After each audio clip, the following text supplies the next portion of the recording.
कहानी शुरू होती है यॉन से, जो कि पेरिस के एयरपोर्ट पर होती है। यहाँ पर वो बहुत ज़्यादा डरी हुई और घबराई हुई होती है और ये बात वहाँ के गार्ड नोटिस कर लेते हैं। और इसके बाद सीन शिफ्ट होता है फ्लैशबैक में, जहाँ पर हम देखते हैं कि बहुत पहले यॉन अपनी फैमिली के साथ खुशी खुशी रहती है। उसका एक हस्बैंड होता है और एक बेटी होती है। उनकी एक कार रिपेयरिंग की शॉप होती है और वो अपनी लाइफ में बहुत खुश होता है। अब ऐसे ही एक दिन यहाँ पर बे के सारे दोस्त डिनर पर मिलते हैं, जिसमें से उसके एक दोस्त का नाम होता है मून। मून यहाँ पर काफ़ी ज़्यादा रिच होता है और उसकी लाइफ पिछले कुछ सालों से काफ़ी अच्छी चल रही होती है। यहाँ पर उसके सभी दोस्त उससे पूछ रहे होते हैं कि ऐसा क्या हो गया, या वो इतना सेट चल रहा है, लेकिन वो इसके बारे में कुछ भी बताता नहीं है। और यहीं पर उनका एक दोस्त होता है सुजय, जिसकी लाइफ उतनी ही ज़्यादा खराब चल रही होती है। उसके ऊपर काफ़ी ज़्यादा कर्ज होता है और उसने जो भी काम स्टार्ट किया होता है वो अच्छे से नहीं चल रहा होता है। अब ऐसे ही एक दिन सुबह सुबह वो यॉन के घर पे जाता है, जहाँ पर उसे काफ़ी ज़्यादा भूख लगी होती है, तो वो ढेर सारा खाना खाता है और वहाँ से निकल जाता है। पर अब बाद में यॉन और बे को पता चलता है कि सुजय ने यहाँ पर सुसाइड कर लिया है, क्योंकि उसका बिजनेस फ्लॉप हो गया था और उसके ऊपर काफ़ी ज़्यादा कर्ज होता है। पर यहाँ पर जो उसने लोन लिया होता है उसका गारंटर बे होता है, और अब क्योंकि यहाँ पर सुजय की डेथ हो गई है तो सारा लोन बे को ही चुकाना पड़ेगा। यहाँ पर बे को लगता है कि लोन $50,000 है, पर रियलिटी में वो $2 लाख होता है। सुजय ने उसे पूरा लोन नहीं बताया होता है कि वो कितना ले रहा है, और अब यहाँ पर बे के पास इतने सारे पैसे नहीं होते हैं, लेकिन क्योंकि लोन तो चुकाना ही है तो वो यहाँ पर अपनी शॉप को और घर को बेच देता है। और इसके बाद वो लोग एक बहुत ही छोटे से गंदे से घर में रहने लगते हैं और यहाँ से उनकी लाइफ बहुत ज़्यादा मुश्किल हो जाती है। और अब इतनी ज़्यादा डिफ़िकल्ट लाइफ में अक्सर उन दोनों के बीच में झगड़ा होने लगता है और उनकी हैप्पी फैमिली बिखरने लगती है। अब एक दिन बे और यॉन यहाँ पर मून से मिलते हैं और उससे हेल्प मांगते हैं। मून यहाँ पर उन्हें ये बोलता है कि उन्हें पत्थर के टुकड़ों को यहाँ से उठा करके पेरिस तक लेकर के जाना होगा, जिसके बदले में उन्हें अच्छे पैसे मिल जाएंगे। बे और यॉन यहाँ पर काफ़ी ज़्यादा इनोसेंट होते हैं, तो वो समझ नहीं पाते कि मून यहाँ पर क्या बात कर रहा है, और यॉन इसके लिए साफ साफ मना कर देती है क्योंकि उसे अच्छी फीलिंग नहीं आ रही होती है। पर अब यहाँ पर बाद में एक दिन उनकी बेटी की तबीयत खराब हो जाती है और घर की सिचुएशन और भी ज़्यादा बिगड़ जाती है, तो यॉन यहाँ पर बे को बिना बताए चली जाती है मून के पास और काम करने के लिए रेडी हो जाती है, क्योंकि ये काम किसी लड़की को ही करना होता है। मून यहाँ पर उसे बैग दे देता है और यही बैग लेकर के प्रेजेंट टाइम में यॉन एयरपोर्ट पे खड़ी है। इस बैग के अंदर ड्रग्स है, पर यह बात यॉन को पता नहीं है। यॉन को तो यही लग रहा है कि अंदर कुछ पत्थर है। और अब यहाँ पे यॉन की घबराहट को देख करके गार्ड पुलिस को बुला लेता है और पुलिस जब चेकिंग करती है तो अंदर से ड्रग्स निकलता है। यॉन को कोई अंदाजा नहीं होता है, पर अब तो उसे अरेस्ट भी कर लिया गया है। दूसरी तरफ यॉन ने बे के लिए एक लेटर छोड़ा होता है, जिस लेटर को पढ़ करके बे को भी समझ में आ जाता है कि यॉन कहाँ पर गई है। पर अब उसे जैसे ही पता चलता है कि उसकी वाइफ अरेस्ट हो गई है तो वो यहाँ से एम्बेसी से हेल्प मांगने के लिए जाने लगता है, क्योंकि यहाँ पर उसे एग्जैक्टली नहीं पता है कि यॉन को कहाँ पर रखा गया है। अब यहाँ पर यॉन जिस जेल में होती है उसी जेल में मून की गर्लफ्रेंड भी होती है। मून की गर्लफ्रेंड भी यही वाला काम करती है और उसी गर्लफ्रेंड को ऐसा लगा था कि यॉन को यहाँ पर सारी बातें पता है। उसे नहीं पता था कि मून ने यॉन का यूज़ किया है। पर अब कुछ ही वक्त में मून की गर्लफ्रेंड तो छूट जाती है, क्योंकि बैग लेकर के यॉन आ रही थी, मून की गर्लफ्रेंड नहीं, उसका बस हल्का फुल्का सा इन्वॉल्वमेंट था। लेकिन यहाँ पर यॉन को छोड़ा नहीं जाता है और दूसरी तरफ बे बहुत ज़्यादा परेशान हो रहा होता है। वो यहाँ पर कॉप से हेल्प मांगने के लिए जाता है तो कॉप्स उसे ये बोलते हैं कि अगर मून आकर के सामने से टेस्टिफाई कर दे कि यॉन को कुछ भी नहीं पता था तब भी उसे छोड़ा जा सकता है। और मून तो गायब होता है, वो भाग चुका है और किसी को भी नहीं पता कि वो कहाँ है। अब बे यहाँ पर हेल्प मांगने के लिए एम्बेसी में जाता है ताकि वो लोग स्पेन में कांटेक्ट करें। हाँ, इस वक्त बे अब स्पेन में जा चुकी है, पर यहाँ पर एम्बेसी वाले उसकी कोई भी हेल्प नहीं करते। इनफैक्ट वो तो इन सब चीज़ों पे ध्यान ही नहीं देते और उन लोग को ऐसा लगता है कि उन्हें इस तरह से यॉन के ऊपर ज़्यादा पैसे खर्च नहीं करने चाहिए, वरना फिर दूसरी गवर्नमेंट को ये लगेगा कि कोरिया की गवर्नमेंट एक ड्रग डीलिंग करने वाली लड़की को बचाने के लिए इतने सारे पैसे खर्च कर रही है और इससे उनकी इमेज खराब हो जाएगी, जबकि वो जानते थे कि यॉन ने कुछ भी नहीं किया है। दूसरी तरफ यॉन यहाँ पर जेल में होती है और अब यहाँ पर हर किसी की लैंग्वेज दूसरी होती है। किसी को भी कोरियन नहीं आती है और यॉन को इंग्लिश नहीं आती है। वो यहाँ पर किसी को भी अपनी बात समझा नहीं पा रही होती है और अब उसे मिलने के लिए एक ऑफिसर आता है, जो वही एम्बेसी का ऑफिसर होता है जिसने कि बे की हेल्प नहीं करी होती है। यहाँ पर वो यॉन से बात करता है और जबरदस्ती उसे अपनी बातों में फंसा करके उसे पेपर से साइन करवा लेता है। ये पेपर कुछ ऐसे होते हैं कि यॉन को यहाँ पर रहने में कोई भी दिक्कत नहीं है और उसने सारे काम सच में किए हैं और वो क्राइम को कमिट कर रही है, कुछ इस टाइप के। इन पेपर्स को साइन करवाने के बाद वो वहाँ से निकल रहा होता है। तब यहाँ पे यॉन उसे पैरों पे गिड़गिड़ा करके रिक्वेस्ट करती है कि वो एक बार उसे उसके हस्बैंड से बात करने दे और वो उसे बता तो पाए कि वो रियलिटी में कहाँ पर है। यहाँ पर चो इसके लिए मान जाता है और यॉन को कॉल लगा देता है। यॉन यहाँ पर काफी वक्त बाद अपनी वाइफ से बात कर रहा होता है, जहाँ पर वो उसे बताती है कि वो कौन सी जेल में है।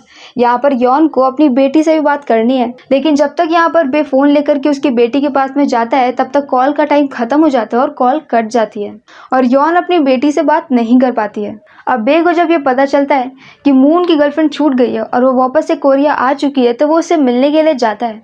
अब यहाँ पर मून की गर्लफ्रेंड उसे ये बताती है कि मून एक ड्रग डीलर है और वो एक दूसरे आदमी के साथ पार्टनरशिप में काम करता है। और अब यहाँ से बे को मून के पार्टनर को और मून को ढूंढना पड़ेगा ताकि वो अपनी वाइफ को बचा सके। दूसरी तरफ चो एम्बेसी में जाकर के गलत रिपोर्ट दे देता है कि वहाँ पर यॉन आराम से रह रही है और कोई भी प्रॉब्लम नहीं है। और जब यहाँ पर बे चो से बात करता है तो चो उसे ये बोलता है कि वहाँ के लोग काफ़ी ज़्यादा स्लो हैं और बहुत ही स्लो काम कर रहे हैं। तो अब यहाँ पर बे को कोई बहुत अच्छा सा लॉयर करना चाहिए ताकि वो अपनी वाइफ को बचा सके। यहाँ पर बे को खाने के लिए भी पैसे बन नहीं रहे थे, तो लॉयर के लिए तो क्या ही लेकर आएगा। अब ये सब कुछ करते करते 3 मंथ बीत जाते हैं और अब यहाँ पर यॉन का प्रेजेंट शिफ्ट हो जाता है, मतलब कि वो एक दूसरी जेल में चली जाती है।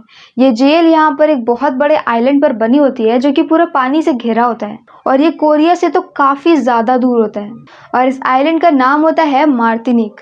यहाँ पर मार्टिनिक में जब यॉन उस जेल में जाती है तो वो जेल बहुत ही घटिया होती है और वहाँ की वार्डन उससे भी ज़्यादा। यहाँ पर बाकी के सभी कैदी यॉन को बहुत ज़्यादा परेशान करते हैं और क्योंकि यॉन सीधी सादी होती है तो वो कुछ कर भी नहीं पाती। वो लोग उसे खाना भी खाने नहीं देते और हर वक्त ही टॉर्चर करते रहते हैं। वहाँ की वार्डन भी घटिया होती है जो कि दूसरी लड़कियों के साथ रेप करती है और वो वार्डन यहाँ पर कई बार दूसरों से ऐसे फेवर्स ले करके उन्हें खाने में ब्रेड्स देती है। मतलब कि उस जेल में सिर्फ ब्रेड के लिए लोगों को इतना कुछ सैक्रिफाइस करना पड़ रहा होता है।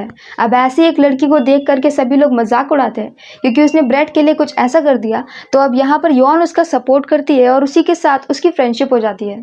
यहाँ पर यॉन की हालत इतनी ज़्यादा खराब होती है कि उसे खाना खाने को भी नहीं मिल रहा था, तो वो ज़मीन पर पड़े हुए ब्रेड के टुकड़ों को ही खा रही होती है। दूसरी तरफ बे जाता है मून के ऑफिस में, जहाँ पर उसे मून के बारे में कुछ पता तो नहीं चलता है, पर वहाँ पर उसे कुछ कार्ड्स मिलते हैं। पर तभी वहाँ पर कोई ग्रुप आ जाता है और बे के साथ उनकी फाइट हो जाती है। वो लोग बे को पकड़ करके गैंगस्टर के सामने लेकर के आते हैं और ये वो गैंगस्टर है जो कि मून को ढूंढ रहा है। बे यहाँ पर ये बोलता है कि वो हेल्प करेगा मून को ढूंढने में, लेकिन बदले में उन्हें मून से ये बोलना होगा कि वो जाकर के कोर्ट में बोल दे कि उसकी वाइफ को कुछ भी पता नहीं था। यहाँ पर गैंगस्टर साफ साफ बोलता है कि उसे बे की हेल्प की ज़रूरत नहीं है और अब बे वहाँ से निकल जाता है। बे की बेटी यहाँ पर धीरे धीरे करके बड़ी हो रही है और अब बे उसे अपने साथ इस तरह से होमलेस तरीके से रख नहीं सकता क्योंकि उनका घर भी जा चुका है, क्योंकि उसने काफ़ी वक्त से किराया भी नहीं दिया होता है।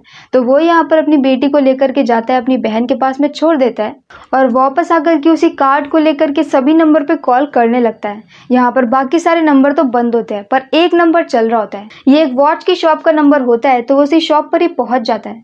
यहाँ पर वो जा करके उससे बात करता है तो ये नोटिस करता है कि वो वॉच वाला आदमी भी सेम उसी टाइप की सिगरेट को पीता है जैसे कि सिगरेट उसने मून के पास में देखी होती है। वो समझ जाता है कि आदमी मून को जानता है और वो उससे मून के बारे में पूछता है। तो वो यहाँ पर कह देता है कि हाँ वो जानता है, लेकिन हो सकता है वो अभी नहीं है। वो आदमी उसे ऐसे करके टरका देता है और अब यहाँ पर बे बाहर जाता है और कॉप्स को कॉल करता है। पर जब तक यहाँ पर पुलिस आती है तब तक वो वॉच वाला आदमी भाग चुका होता है, क्योंकि उसे भी समझ में आ चुका था कि बे उसके पीछे लग जाएगा। पुलिस उसे पकड़ने की कोशिश करती है लेकिन पकड़ नहीं पाती। और अब यहाँ पर यॉन बे को लेटर लिखना शुरू कर देती है, जहाँ पर वो उसे अपने बारे में बता रही होती है और जेल में कैसे उसको फीलिंग हो रही है, कैसे वो सफ़र कर रही है, वो सब कुछ बता रही होती है। यॉन यहाँ पर उसे ये बोलती है कि 4 मंथ बाद उसका ट्रायल है। दूसरी तरफ मून का पार्टनर पुलिस पकड़ लेती है, क्योंकि पुलिस भी यहाँ पर एक्टिवली केस में लगी होती है और वो उससे पूछताछ कर रही होती है कि मून कहाँ पर है। और अब यहाँ पर ट्रायल की डेट आ जाती है, मतलब कि 4 मंथ और बीत चुके हैं और अभी भी यॉन जेल में है। पर यहाँ पर ट्रायल में कोरियन लैंग्वेज में कोई भी ट्रांसलेट करने वाला नहीं होता है, तो कोई भी यहाँ पर यॉन की बात को समझ नहीं पाता। यहाँ तक कि जो लॉयर यॉन को दिया गया है वही उसकी बात नहीं समझ पा रहा। अगर कोई बात ही नहीं समझ पाएगा, कम्युनिकेट ही नहीं कर पाएगा, तो वो केस को कैसे लड़ सकते हैं। इसी की वजह से उसे 4 मंथ की और डेट बढ़ा करके दे दी जाती है और अब यहाँ पर उसे ये बोला जाता है कि उसकी एम्बेसी को किसी ट्रांसलेटर को भेजना चाहिए। जब ये सारी बातें यॉन बे को बताती है लेटर में, तो बे यहाँ पर एम्बेसी से बात करता है। तो चो यहाँ पर ये बोलता है कि उस आइलैंड में एक भी कोरियन इंसान नहीं है और यहाँ से किसी को वहाँ पे भेजने में बहुत ज़्यादा खर्च आएगा। अगर वो यहाँ पर ये सारा खर्च उठा सकता है तो भेज सकता है, और आइलैंड पे कोई है नहीं तो वो लोग किसी भी आदमी को एज अ ट्रांसलेटर भेज नहीं सकते। दूसरी तरफ यहाँ पर पुलिस फाइनली मून को पकड़ लेती है और अब यहाँ पर बे जाकर के पहले तो मून को मारता है, बाद में रिक्वेस्ट करता है कि वो प्लीज जाकर के कोर्ट के सामने बोल दे कि उसकी वाइफ को कुछ भी पता नहीं था। और जब यहाँ पर मून का ट्रायल होता है तो वो सच में जाकर के सामने से बता देता है कि यहाँ पर यॉन को कुछ भी पता नहीं था और उसकी कोई भी गलती नहीं है, पर ये सारा डॉक्यूमेंट रिकॉर्ड होता है कोरियन लैंग्वेज में और अब इसे ट्रांसलेट करके भेजना होगा मार्टिनिक को। और ये काम भी होता है एम्बेसी का, लेकिन एम्बेसी इस काम को भी अच्छे से नहीं करती है और सही से ट्रांसलेट ही नहीं करती और ऐसे ही भेज देती है। एक बार फिर से ट्रायल की डेट आती है और इस बार भी कोर्ट के पास एक इनकम्प्लीट डॉक्यूमेंट होता है। वो इसके बिना पर भी यॉन को छोड़ नहीं सकते हैं तो वो उसे दूसरी डेट देते हैं और एक बार फिर से अब यॉन को एक और डेट मिल चुकी होती है। अब वो जो जेल की वार्डन होती है वो यॉन को एक दिन ऐसे ही लेकर के जाती है एक सुनसान रास्ते से, जहाँ पर वो उसका रेप ट्राई करने की कोशिश करती है। पर तभी वहाँ पर दो लोग उधर से निकल रहे होते हैं तो यॉन यहाँ पर गाड़ी से बाहर आकर के उनसे हेल्प मांगती है और वो लोग उसकी हेल्प करना भी चाहते हैं। तो वार्डन यहाँ पर उन दोनों का ड्राइविंग लाइसेंस है या नहीं, पेपर्स वगैरह कहाँ है, ऐसे बोल करके उन्हें डराने और भगाने की कोशिश करती है, पर वो लोग जाते नहीं है।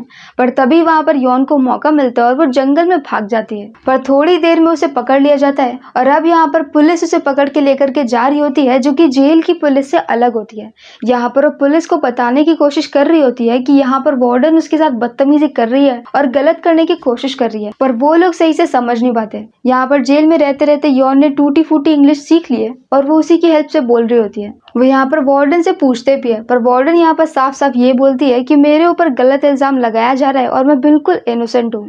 और इसी के साथ यॉन को यहाँ पर एक सॉलिटरी सेल में डाल दिया जाता है, जहाँ पर एक ऐसा रूम होता है जो कि पूरी तरह से अंधेरे से भरा होता है और वो एक खाली कमरा होता है और यहीं पर उसे काफी दिन तक रहना पड़ता है। और अब यहाँ पर उसके केस को पूरे 16 मंथ हो चुके हैं।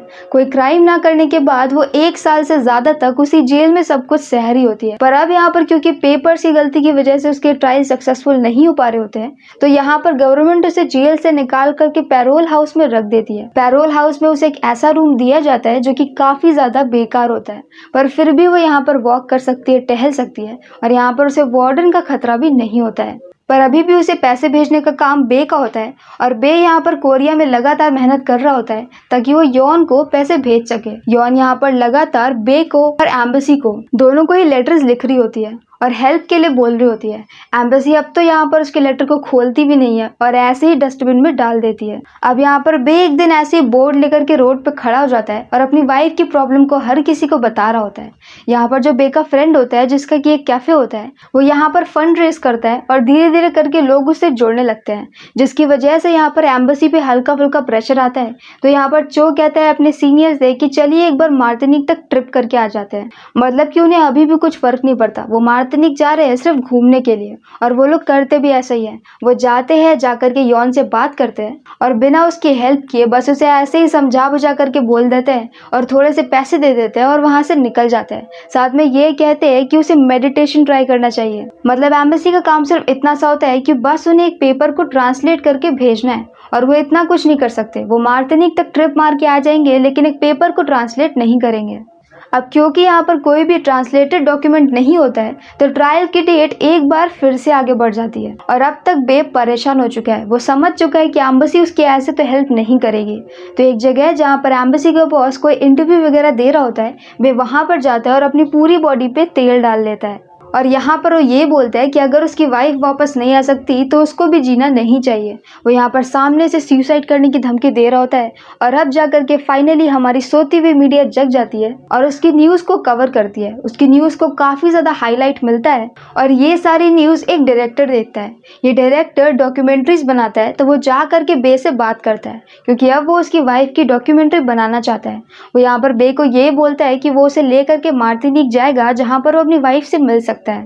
बे उसके लिए तुरंत ही राजी हो जाता है और अब वो लोग मार्टिनिक जाते हैं और मार्टिनिक में उन्हें ये पता चलता है कि उस आइलैंड पे एक कोरियन लड़की रह रही होती है जो कि वहीं पर पढ़ाई कर रही है। मतलब एम्बेसी वालों ने बिना चेक किए ही बोल दिया होता है कि मार्टिनिक में कोई भी कोरियन नहीं है, पर वहां पर एक कोरियन लड़की होती है। अगर वो पहले ही इतना सा चेक कर लेते और उस लड़की को कोर्ट में भेज देते तो ये केस बहुत पहले खत्म हो जाता। जब यहाँ पर बे फाइनली मार्टिनिक पहुंच जाता है और अपनी वाइफ को देखता है तब दोनों बहुत ज्यादा इमोशनल हो जाते हैं। यॉन यहाँ पर इतने सालों बाद अपनी बेटी की फोटोज देखती है जो कि बड़ी हो गई है। उसकी बेटी यहाँ पर फोन पे उसे ये बोलती है कि वो धीरे धीरे करके अपनी माँ का चेहरा भूल रही है क्योंकि अब वो 6 साल की है और जब यहाँ पर यॉन जेल में गई होती है तब वो 4 साल की होती है।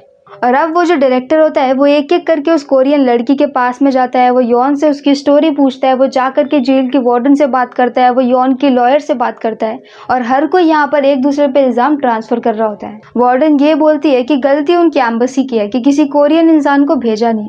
लॉयर ये बोलते है कि जब मैं कम्युनिकेट ही नहीं कर सकती तो केस कैसे सॉल्व करूंगी। और अब जब वो लोग वापस जाते हैं एम्बेसी के पास में तो एम्बेसी में यहाँ पर चो ये बोलता है कि उनकी कोई भी गलती नहीं है और वो अपनी तरफ से पूरा सपोर्ट कर रहे हैं। अब यहाँ पर ये जो डायरेक्टर होता है ये सारी मूवी को बना करके रिलीज कर देता है, लेकिन एम्बेसी बहुत ज़्यादा कोशिश करती है कि वो मूवी रिलीज ना हो, पर फाइनली वो ऑनलाइन अपलोड हो जाती है। लोगों को यहाँ पर यॉन की स्टोरी के बारे में पता चलता है और वो लोग उसके हेल्प के लिए आगे आते हैं और साथ में एम्बेसी को बहुत ज़्यादा गालियाँ भी बढ़ती है। एम्बेसी यहाँ पर बार बार वीडियो को डिलीट करवा रही होती है और वो डायरेक्टर बार बार वीडियो को अपलोड कर रहा होता है। इस सब से लोगों का शक और ज़्यादा क्लियर हो जाता है कि गलती एम्बेसी की है। इस बीच यहाँ पर एम्बेसी अपने आप को बचाने के लिए दोबारा से मार्टिनिक जाती है और एक बार फिर से यॉन को धमकी देती है। वो बोलती है कि बे को बोल दे कि डॉक्यूमेंट्री वाले काम ना करे वरना फिर वो उसे छूटने नहीं देंगे।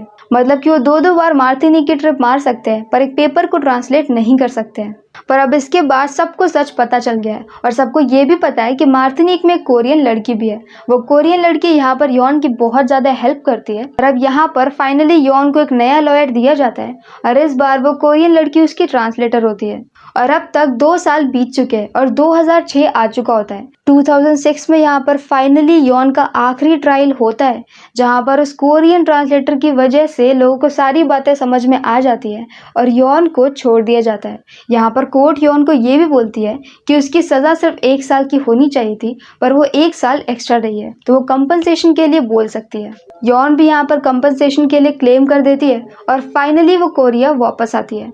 जब वो कोरिया आती है तो एयरपोर्ट पे उसका हस्बैंड, उसकी बेटी और कई सारे दूसरे लोग उसके वेलकम के लिए खड़े होते हैं। यहाँ पर 2 साल बाद वो फाइनली अपनी बेटी से मिलती है और उसे डॉल देती है क्योंकि यहाँ पर जाने से पहले उसने अपनी बेटी को बोला था कि वो कुछ काम से बाहर जा रही है और जब वो वापस आएगी तो उसके लिए डॉल लेकर आएगी। बाद में उन्हें कंपनसेशन के पैसे भी मिल जाते हैं और उनकी लाइफ हैप्पी हो जाती है और इसी हैप्पी एंडिंग के साथ ये मूवी यहीं पर खत्म हो जाती है।